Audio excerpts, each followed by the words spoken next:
عاملين ايه؟ اهلا بيكم في فيديو جديد، ويلا بينا بقى جولة على كورنيش اسكندرية. نشوف سور كورنيش اسكندرية بعد التطوير. زي ما حضراتكم شايفين تم الانتهاء من سور كورنيش اسكندرية على طول كورنيش اسكندرية، واحنا هنا بنصور من سان ستيفانو وهنوصل لغاية كوبري ستانلي. تابعنا مع بعض كل مراحل مشروع توسعة كورنيش اسكندرية، المرحلة الأولى والتانية، وحاليا بنتابع اخر تطورات سور كورنيش اسكندريه. والجمال اللي قدامنا والاشجار دي خاصه بفندق الفور سيزون في سان ستيفانو. كل الجمال اللي امام حضراتكم ده. طبعا تم الانتهاء من سور كورنيش اسكندريه من المنظره على طول الكورنيش.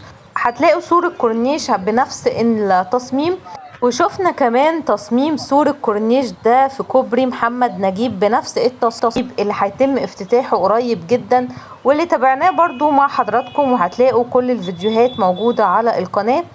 لو لسه مش مشتركين في القناة اشتركوا في القناة وفعلوا الجرس على الكل عشان يوصلكوا كل جديد، وما تنسوش تضغطوا لايك للفيديو.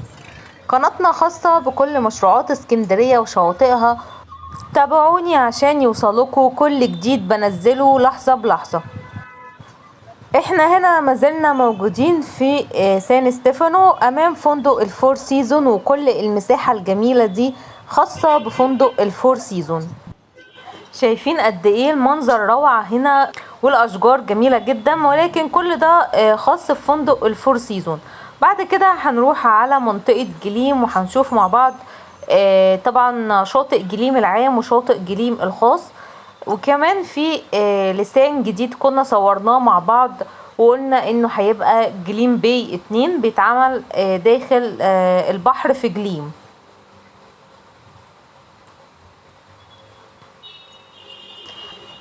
على طول الكورنيش بقى هتلاقوا نفس تصميم سور كورنيش اسكندرية. بصوا هو تصميم واحد على طول الكورنيش. شايفين قد ايه منظر روعة، منظر الاشجار هنا حلو جدا، وتصميم مختلف عن باقي الاشجار اللي شفناها. وهنا ده لسان جليم اللي قلنا عليه لسان جليم باي 2. غالبا هيتعمل مجمع كافيهات تاني، لسه مش عارفين ايه اللي هيتم بالظبط هنا في جليم. وداخلين بعد كده على منطقة طبعا جليم، وهيقابلنا مجمع الكافيهات جليم باي.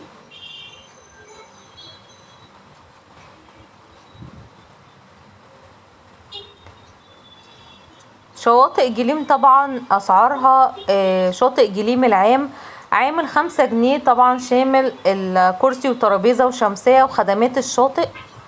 وبعد كده بيقابلنا شاطئ جليم الخاص، وسعر تذكرة الدخول 30 جنيه شامل برضو كل الخدمات. او ده كده شاطئ جليم. بصوا طبعا ده شاطئ جليم الخاص. في كمان كافيه سي سايد لو حد مش حابب يقعد في البحر نفسه، بس هو في تطوير دلوقتي في الكافيه. الشاطئ ده صورناه قبل كده مع بعض، لو لسه مشفتوش الفيديو هتلاقوه موجود على القناة. طبعا المية هنا هادية جدا، لان مجمع الكافيهات هنا عامل حاجز للمية، وعشان كده المية هادية جدا. لو بتدوروا يعني على شواطئ تانية غير البروفيج، لان البروفيج زحمة جدا، شاطئ جليم حلو جدا وسعر التذكرة فيه رمزية. هنكمل جولتنا بقى وهندخل على النوادي اللي موجودة على البحر. طبعا نادي التطبيقيين والمهندسين والتجاريين والأطباء. كل النوادي دي جميلة جدا، وغالبا سعر تذكرة الدخول بتكون 20 جنيه. ده كده نادي التطبيقيين.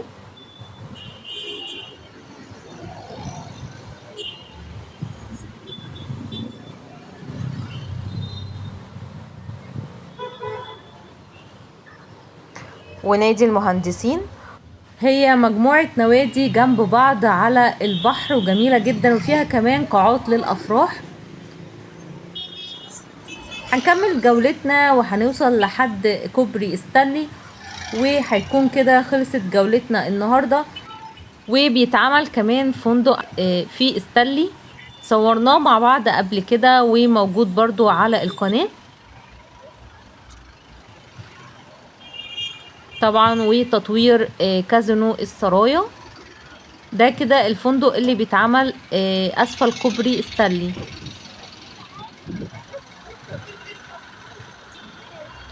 ولحد كده خلص الفيديو بتاعنا النهاردة. هتوحشوني جدا جدا لحد الفيديو الجاي. شكرا ليكم ولمتابعتكم، اشوفكم في فيديو جديد. باي باي.